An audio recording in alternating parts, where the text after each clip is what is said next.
When the police car stopped in front of my house, lights flashing red and blue across my front porch, I honestly thought I was about to get arrested because of a damn no trespassing sign. But 5 minutes later, that same officer pointed right at the woman who'd called him and said, "Ma'am, you're the one standing on his property." That's the moment everything in Maplewood Estates flipped upside down. I'm James Harris.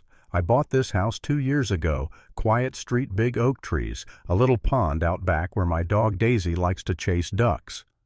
I thought I'd found peace. What I didn't know was that peace had an expiration date the moment I met our HOA president, Karen Miller. She's the type of person who wears sunglasses even when it's cloudy, carries a clipboard like it's a weapon, and talks like she's running a military base, not a neighborhood. At first it was small stuff. A letter about my trash cans being visible from the road. Then one about my grass being half an inch too long. I thought fine rules are rules, but then came the comment about my dog's bark. That's when I realized Karen wasn't enforcing order. She was enforcing control. The breaking point came one weekend when I installed a small no trespassing sign at the edge of my lawn. People kept cutting across my yard to get to the walking trail behind the houses, and Daisy was getting anxious. Within hours, Karen showed up phone in hand, pacing like a prosecutor ready to deliver closing arguments.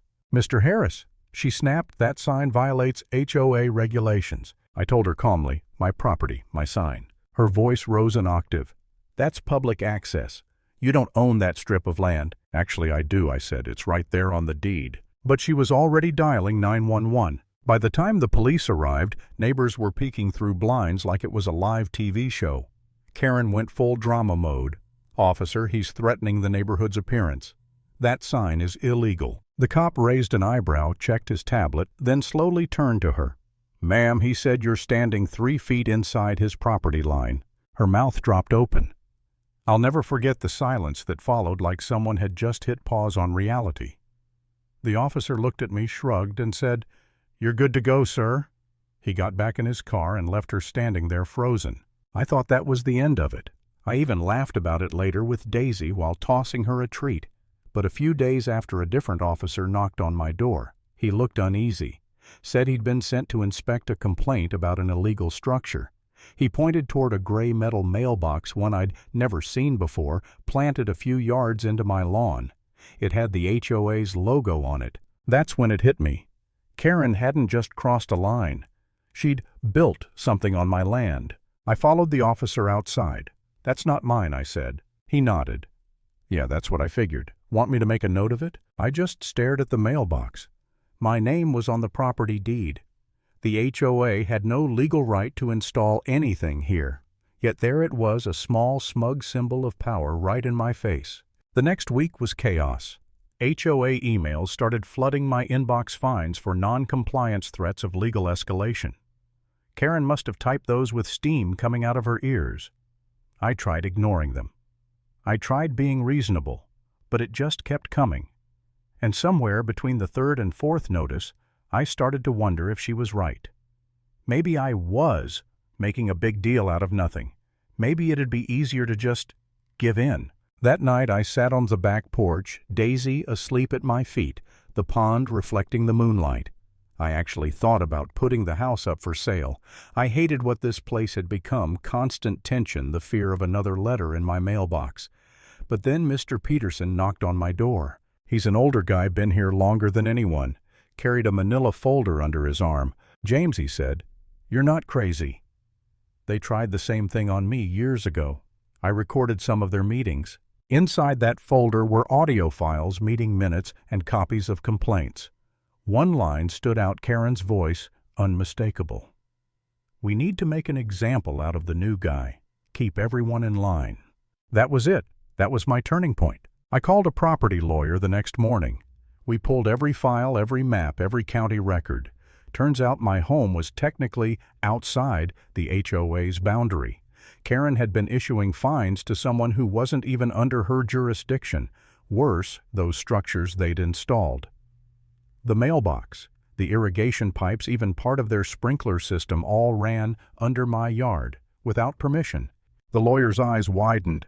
"They've trespassed and altered private land," he said. This isn't a fine issue. This is a lawsuit. So I filed a complaint with the county and the environmental office just to see how deep it went. And oh, it went deep. When the city inspector came to verify property lines, he found something Karen couldn't explain. Buried pipes connecting HOA landscaping directly to my water main. "Who installed this?" he asked her. Karen crossed her arms. "It's part of our community irrigation system." The inspector shook his head. "It's on his land. And this," he pointed to a leaking joint, "is illegal."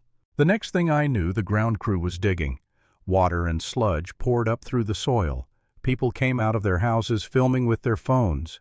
And then, like a scene out of a bad movie, the pipe burst, spraying dirty, chemical-smelling water everywhere. Right onto Karen's pristine white pantsuit. The crowd gasped. Someone actually clapped. The inspector called it in immediately. Samples were taken. A few days later, I got the report. The water contained fertilizer runoff and chemical waste. HOA had been pumping contaminated water through private property and into the neighborhood pond. My pond. Daisy's pond. That's when I stopped being angry and started being furious. The county escalated the case to the Environmental Protection Agency. They opened a full investigation. Turns out Karen had been hiding invoices, payments to a landscaping company owned by her cousin, overcharging HOA residents and rerouting funds into her own account. She'd even forged signatures to make it look like homeowners approved the construction of the irrigation system. When the agents came with their badges, I stood at my window, watching her argue in the driveway. She kept saying I was just trying to make the neighborhood better, but when they showed her the evidence bank transfers, fake minutes, everything, her face drained of color. A week later, she was arrested. The HOA board resigned. The neighborhood sign that once said Maplewood Estates, a perfect community, was quietly taken down. The EPA came in, tore out the contaminated pipes, and rebuilt the drainage system from scratch. I didn't celebrate. I didn't even feel victorious. I just stood by the pond one morning watching the ripples spread out where Daisy splashed her paws. The air smelled clean again. The quiet was finally real this time. I walked back to the front yard, brushed the dirt off my hands, and hammered a new sign into the ground. Private property. No trespassing. This time no one complained. No phone calls, no letters, no Karen with a clipboard. Just silence and the faint hum of the wind through the trees. You know, people think standing up for yourself means shouting louder than everyone else. But sometimes it's about holding your ground literally.